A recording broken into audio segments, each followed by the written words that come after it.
Okay, I'd like to call the meeting to order. Moved by Councillor Ruff, seconded by Councillor Kotick. Resolved that the regular meeting commence at the hour of 7 p.m.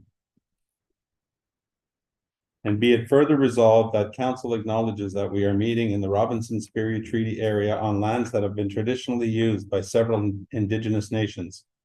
But we would like to pay special recognition to our closest Indigenous neighbors, the community Biktagon Nishnawbek and Namitza Gamek Nishnawbek First Nation. We wish to recognize the long history of First Nations and Métis people in our region specifically and show respect to them today. All in favor? Carried.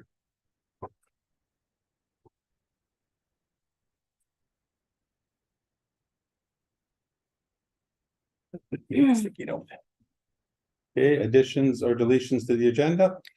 There is one addition to closed session agenda item number 1504, section 239(2)B, personal matters about an identifiable individual, including municipal or local board employees, personnel matters, Ministry of Labor, Human Rights Tribunal, Ontario.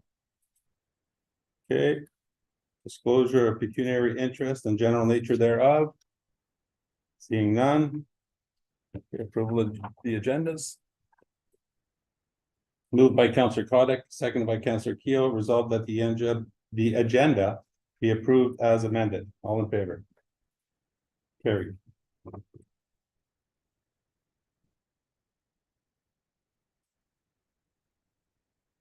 Okay, delegations and presentations.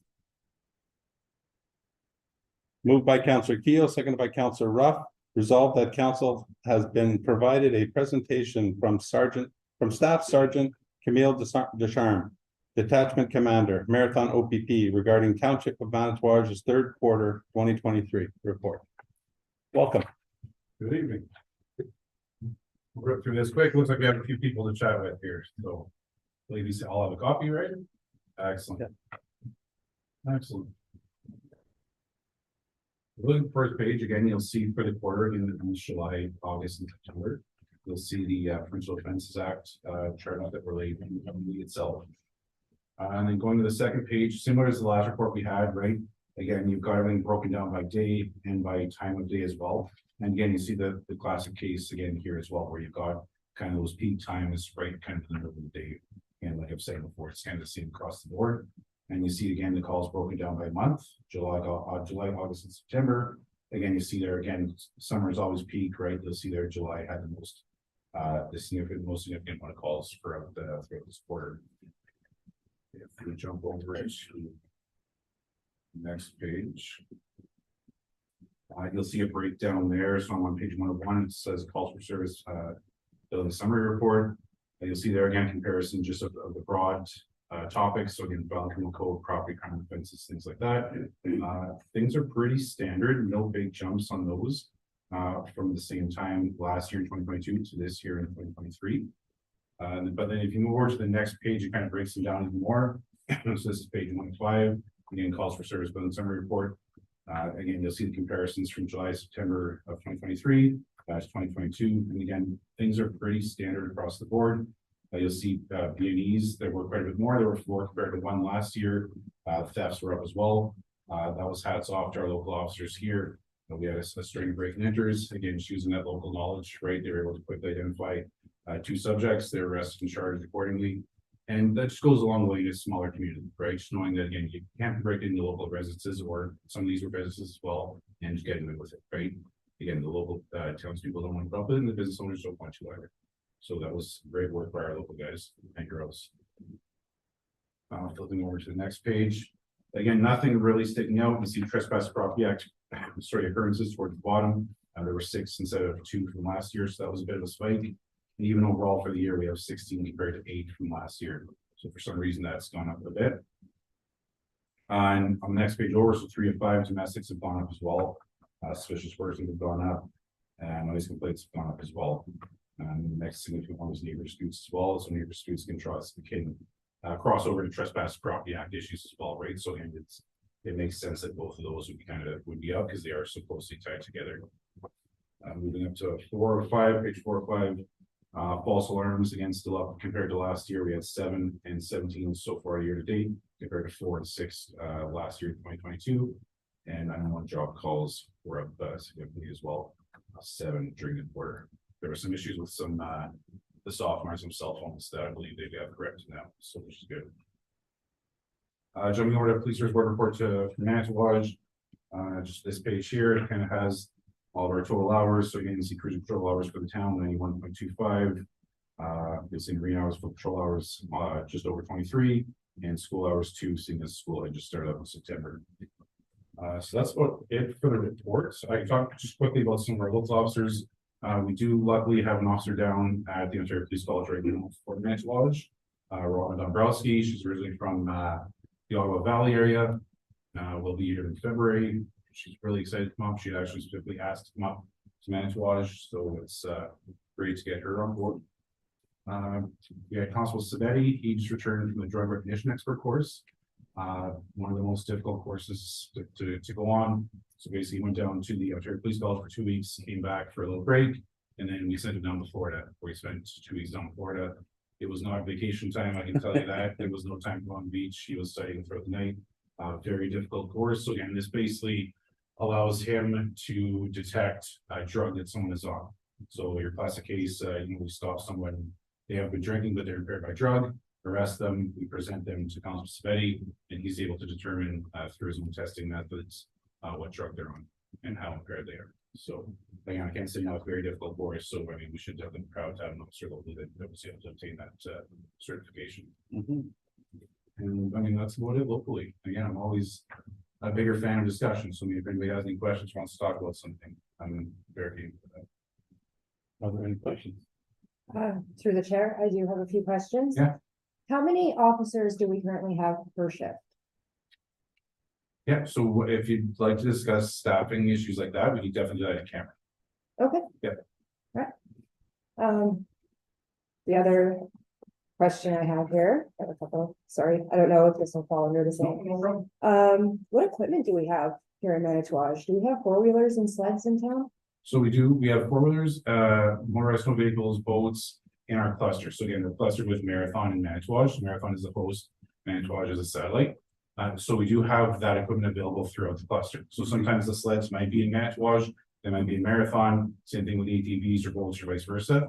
And then again, I mean, throughout the OVP, the equipment that we have available to us, whether it's helicopters, planes, I mean, we can get anything we need, right? So it just takes time, but in the cluster itself, we do have all that equipment available to us. Okay, my concern would be if OPP is responsible for search and rescue as well, correct? So we do assist with that. So we do have like our emergency response team that can help out with searches. We have Canadian Rangers that help out with certain things as well. We often use our partners at the MNR if we're getting into some deep territory as well. Maybe they're very familiar with. So it can definitely be a group effort at times, depending on where we're looking. Oh, I'm just wondering what the response time would be if our sled is, say, in Marathon. Yeah, and that's why we do try to move them around. It's never ideal, right? We do get missing voters at time in Puckasaw or in a missing hiker in White Lake, things like that. We can never be at all places at all times, right? So we try and get them the best we can and obviously get there as quickly and safely as we can. Okay, thank you. Through the chair, just a question there, Harry. There was a breach of probation in relation to children. So is that like a predator or like a married couple separated and maybe a spouse isn't supposed to see a child or what is that directly? I could get into specs about, but I mean, if you're talking about a breach of probation, so obviously can have various restrictions on them or conditions on them, right? So some of those could be talking to certain people, right? Whether it's a victim of a crime or a spouse or children, anything like that. Could be various things like that. So again, would depend on the situation, right? But that's just off the top of my head. Again, if you're talking about a child, it could be maybe a communication order, right? Where you're not to communicate directly or indirectly with someone else, right? So your scenario would be you two get into an altercation, which I can tell is going to happen at any moment, right? So you get struck in the face, you're the victim, right? She might get a communication not to speak with you directly or indirectly. But you know what, she sends you a text message, so there, that would be a breach, perhaps of probation or undertaking or something like that, she'd be able. Okay, any other questions? And please don't get into a fight with you. That's probably. We'll wait till after the meeting. I just have one small question. Yeah. The new constable coming up in February, is that gonna bring us to a full roster? Again, we can talk, if you want to talk about Okay. staffing in camera, just again, let me know and I'll stick around, we can definitely do that. Okay. No problem. Okay. That's all I have. Thank you very You much. want me to stick around and we'll discuss them, or? I would like to have a Yeah. discussion, if Excellent. you don't mind. do We have will a have to long- amend the agenda Oh, again, okay. but we could, We can always set it up for next time, or, because we do have a long. meeting. Yeah. we do have another meeting Yeah. coming up December 13th. We could send you an Okay, email. just anybody invite. shoot me an email, we'll try to get some set up, okay, Okay. excellent, Yeah, thank you. perfect. Thank you. Just don't meet until midnight. Yeah. I'm sure he doesn't either. Okay, and further that, the council thanks Staff Sergeant Ducharme for his presentation. All in favor? Carried.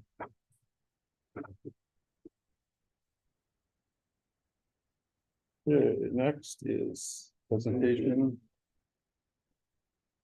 Moved by Councillor Kotick, seconded by Councillor Keel, resolved that council has been provided a presentation from Ontario Clean Water Agency, Aqua, regarding the 2023 third quarter summary cost plus report for the Manitowoc Water and Wastewater Facility. Okay, and this is on Zoom. Welcome. Sorry, I was on mute. Can you hear me? Try again? Can you hear me now? No, just How about now? technical. Did you try speaking? How about now? Can you hear me now? It should be coming through there. Let's see. How about now? Can you hear me now? There we are. Perfect. Thank you. Okay, Welcome. thank you. Thank you for having us. My name is Ted Smiter. I'm the Business Development Manager for Ontario Clean Water Agency in the Northwestern region. And with me tonight is Patrick Couture, the Senior Operations Manager for the area. I trust, I'm not sure if you have the reports. If not, I'll share my screen so that you can see them. And essentially what I'll do is I'll just briefly go through it to sort of explain what they are. And then if you have any questions about it, certainly feel free to ask us anything about them at this point. So these reports are part of I'm just sharing my screen here. There we go. Can you see that? Yes. Yes. Okay. These reports are part of the contract. The type of contract is a cost plus management type contract where the costs are shown and there's a management fee involved in that. And as per the agreement, we report on these quarterly, and then with an annual report at the end of the year, well, fourth quarter report, which does the whole year. And these costs get reconciled. If you're over, you pay some. If you're under, you get money back on it. And with these reports, as I say, there's three parts to it. There's the summary report, and then there's water, and then there's a wastewater as well too. So I'm just going to move this up a bit there. So moving, I'm going to go to start at the wastewater, and I'll work our way back. This is for the wastewater for the third quarter. It's fairly simple. It's fairly basic. It just goes by quarter. We categorize it out by salaries and benefits, chemicals, sludge haulage, electricity, services, and supplies and equipment. And generally, the first four are pretty self-explanatory. Services, just so for your information, include things like our insurance, lab analysis, could be maintenance, services, generally third-party maintenance services, telecommunications, travel, training, and vehicle expenses like parts or fuel, services, lease, whatever. Supplies and equipment include things like actual supplies, office supplies, lab supplies, parts for maintenance, cleaning supplies, health and safety supplies like PPE and that. And as shown by this report, by the third quarter, the net effect is that the municipality is $3,500 under the budget, showing salaries and benefits are slightly over a little bit, but I believe, and Pat can confirm it, but that there was a little bit of extra work done in the second quarter, and a little less work in the third quarter. I think plus there was a staff that had left and was working elsewhere in the third quarter as well too, so it's a little less. Services are only over generally. Generally, in this instance here, is generally over basically by cost increases we've had, as you can probably appreciate, over the last number of years. Inflation has risen, and so everything's from fuel to lab costs to supplies have increased, and we try to budget as best as possible, but sometimes that it just doesn't work out depending on what is purchased. Moving to the water side, can show you that it is again, it is under budget by about $37,000. Essentially, everything. Reason why it's over or under budget, essentially in supplies and equipment, is because there was not much in the way of purchases for minor parts and maintenance.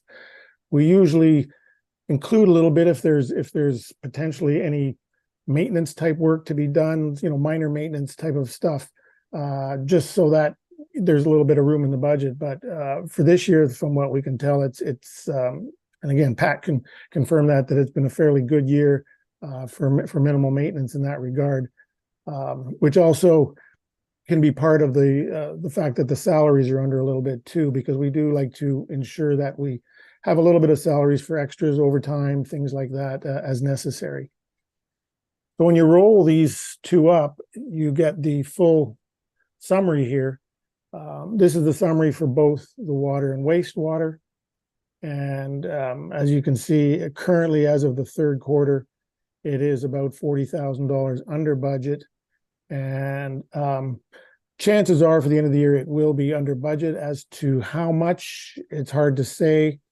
I know, and again, Pat can confirm some of this, but I believe there was some additional work that was required to be done in the fourth quarter that is not shown here.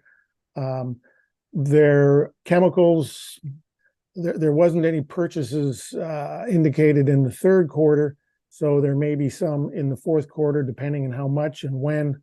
Again, that usually evens out for the year. And generally for things like chemicals, because sometimes we cannot predict when exactly we need it. Usually if it's maybe purchased in October or early November, chances are we're going to use most of it. But sometimes we have where there's a big purchase at the end of December. Well, to be fair to the municipality, we'll prepay that into the next year because 90% of that will be used in the following year. So you don't have to pay it sort of in advance in that regard. So that's where it sits currently at the end of the third quarter. That's essentially it at this point. I don't know, Pat, if you have anything further to add to that, or if not, we can open it up for questions. No, I don't really have anything to add. We can open up for questions. Okay, are there any questions? Okay, that looks like a pretty solid report, and it's glad to see that we are in a favorable position, and be nice if it stays that way. I'm pretty sure. I mean, Pat, you can speak. I think you said there was Absolutely. a little bit of work done in the fourth quarter, but nothing that's going to really affect it significantly that you won't be under budget for the year. that we can Yeah, tell. minimal work. We had some electrical work to do, and that was completed, but it's not going to really put a major impact on the budget. Okay. Thank you very much. Thank you for having us. Thank you for having us. Okay.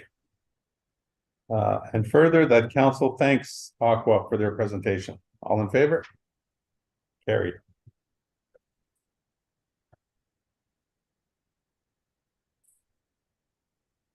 Adoption of the minutes. Moved by Councillor Ruff, seconded by Councillor Coddick, resolved that the minutes of the regular council meeting held November 8th, 2023 are adopted as circulated. All in favor? Carried.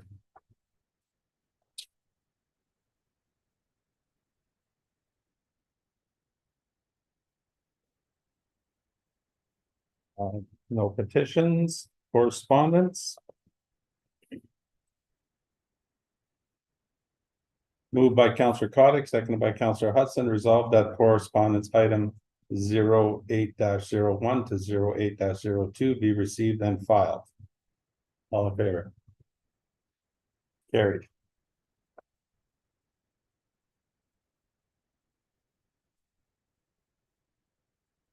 Okay, committee reports. Moved by Councillor Keel, seconded by Councillor Ruff.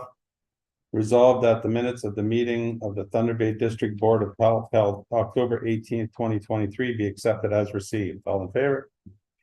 Carried.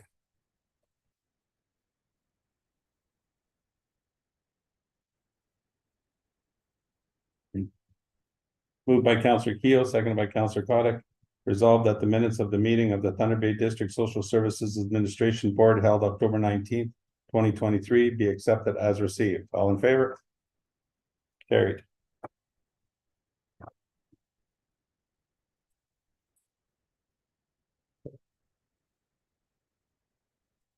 Moved by Councillor Ruff, seconded by Councillor Coddick, resolved that the minutes of the meeting of the Manitouwadge Public Library Board held September 18th, 2023 and October 16th, 2023 be accepted as received. All in favor? Carried.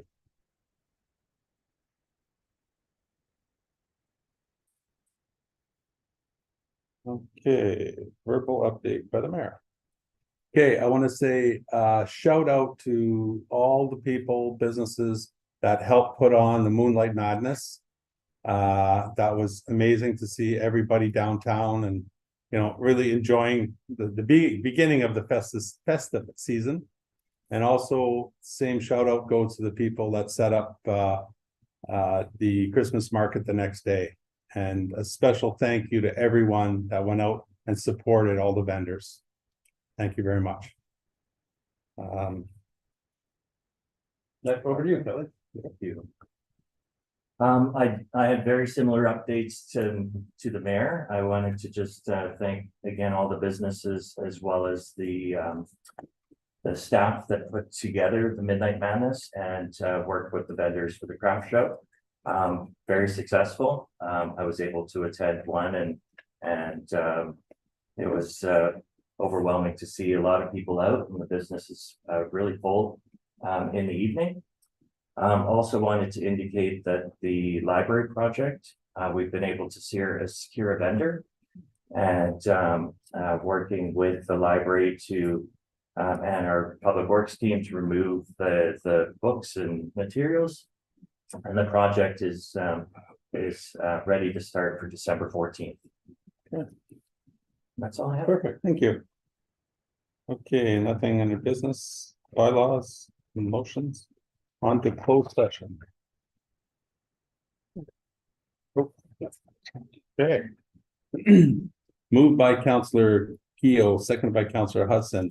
Whereas section 239-4 of the Municipal Act 2001 SO 2001 25 provides that before holding a meeting or part of a meeting that is to be closed to the public, municipality or local board or committee of either of them shall state by resolution the fact of holding of the closed meeting and the general nature of the matter to be considered at the closed meeting.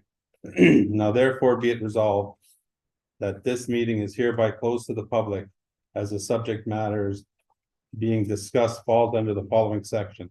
Section 239 2J, a trade secret or scientific, technical, commercial, or financial information that belongs to the municipality or local board and has monetary value or potential monetary value, Northern Broadband. Section 239 2B, personal matters about an identifiable individual, including municipal or local board employee, library board and cemetery advisory committee appointment. Section 239 2B, a personal matter about an identifiable individual, including a municipal or local board employee, CAO mandate letter, goals and objectives. Section 239 2B, personal matters about an identifiable individual, including municipal and local board employees, personal matters, Ministry of Labor, Human Rights Tribunal, Ontario. All in favor? Carried.